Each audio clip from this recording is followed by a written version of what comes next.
Hello student, मैं हूं आपका जेड इस्लाम और आप सभी का स्वागत है मेरे यूट्यूब चैनल क्वालिफाइड क्लासेस में। और आज हमारा पॉलिटी का चौथा क्लास है जिसमें हम पढ़ने वाले हैं न्यायपालिका, जिसे अंग्रेजी में जुडिशरी भी कहते हैं। तो शुरू करते हैं न्यायपालिका। न्यायपालिका के दो अंग हैं। पहला सर्वोच्च न्यायालय, जिसे अंग्रेजी में सुप्रीम कोर्ट। दूसरा है उच्च न्यायालय, जिसे अंग्रेजी में हाई कोर्ट भी कहते हैं। तो सबसे पहले सर्वोच्च न्यायालय का जिक्र संविधान के भाग 5 में किया गया है और उच्च न्यायालय का जिक्र संविधान के भाग 6 में किया गया है। सर्वोच्च न्यायालय का जिक्र अनुच्छेद 124 से 147 के बीच में है, जबकि उच्च न्यायालय का जिक्र अनुच्छेद 214 से 231 के बीच में है।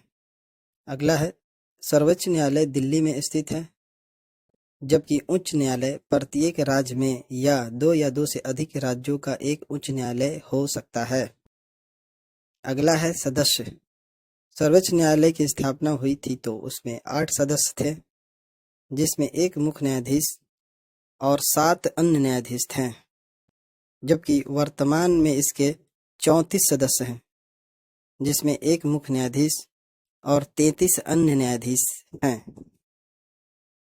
अगला है, जबकि उच्च न्यायालय में सबसे अधिक न्यायाधीश इलाहाबाद उच्च न्यायालय में हैं, जिनकी संख्या 160 है, जिसमें एक मुख्य न्यायाधीश है और 159 अन्य न्यायाधीश हैं। और सबसे कम न्यायाधीशों की संख्या सिक्किम उच्च न्यायालय में है, जिसकी संख्या 3 है, जिसमें एक मुख्य न्यायाधीश है और 2 अन्य न्यायाधीश हैं। अगला है योग्यता। तो सर्वोच्च न्यायालय के न्यायाधीश बनने के लिए योग्यता के रूप में पहला 5 वर्षों तक किसी भी उच्च न्यायालय का जज होना चाहिए। दूसरा 10 वर्षों तक एडवोकेट जनरल रह चुके हो। तीसरा है राष्ट्रपति की नज़र में कानून का ज्ञाता होना चाहिए। और चौथा है वरिष्ठता। जबकि उच्च न्यायालय के न्यायाधीशों के लिए योग्यता के रूप में पहला है 10 वर्ष तक किसी भी सिविल कोर्ट का जज रह चुके हो। दूसरा 10 वर्षों तक एडवोकेट रह चुके हो। तीसरा राज्यपाल के नज़र में कानून का ज्ञाता हो। चौथा है वरिष्ठता। अगला है नियुक्ति। तो सर्वोच्च न्यायालय के मुख्य न्यायाधीश की नियुक्ति राष्ट्रपति कराता है और अन्य न्यायाधीशों की नियुक्ति राष्ट्रपति कराता है, मगर मुख्य न्यायाधीश की सलाह पर। जबकि उच्च न्यायालय में न्यायाधीशों की नियुक्ति राष्ट्रपति कराता है, जबकि अन्य न्यायाधीशों की नियुक्ति राज्यपाल के सलाह पर राष्ट्रपति कराता है। अगला बिंदु है शपथ। सर्वोच्च न्यायालय के मुख्य न्यायाधीश को राष्ट्रपति शपथ दिलाते हैं और अन्य न्यायाधीशों को मुख्य न्यायाधीश शपथ दिलाते हैं।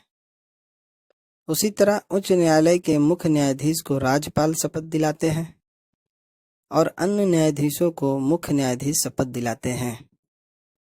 अगला है कार्यकाल। सर्वोच्च न्यायालय के मुख्य न्यायाधीशों का कार्यकाल 65 वर्ष की आयु तक होता है और उच्च न्यायालय के मुख्य न्यायाधीशों का कार्यकाल भी 65 वर्ष की आयु तक होता है। अगला है त्यागपत्र। सर्वोच्च न्यायालय के न्यायाधीश अपना त्यागपत्र राष्ट्रपति को देते हैं और उच्च न्यायालय के भी न्यायाधीश अपना त्यागपत्र राष्ट्रपति को ही देते हैं। अगला है हटाने की प्रक्रिया।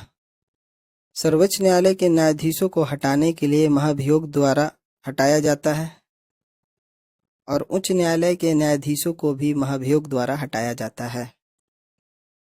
अगला है वेतन। सर्वोच्च न्यायालय के मुख्य न्यायाधीश को वेतन के रूप में 2,80,000 रुपये मिलते हैं और अन्य न्यायाधीशों को 2,50,000 रुपये मिलते हैं।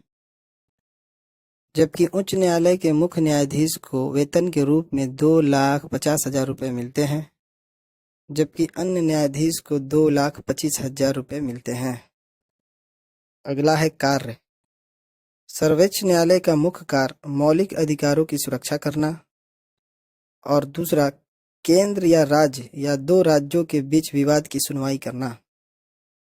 जबकि उच्च न्यायालय के मुख्य न्यायाधीशों का मुख्य कार्य है मौलिक अधिकारों की सुरक्षा करना, विभिन्न कानूनी मामलों पर सुनवाई करना।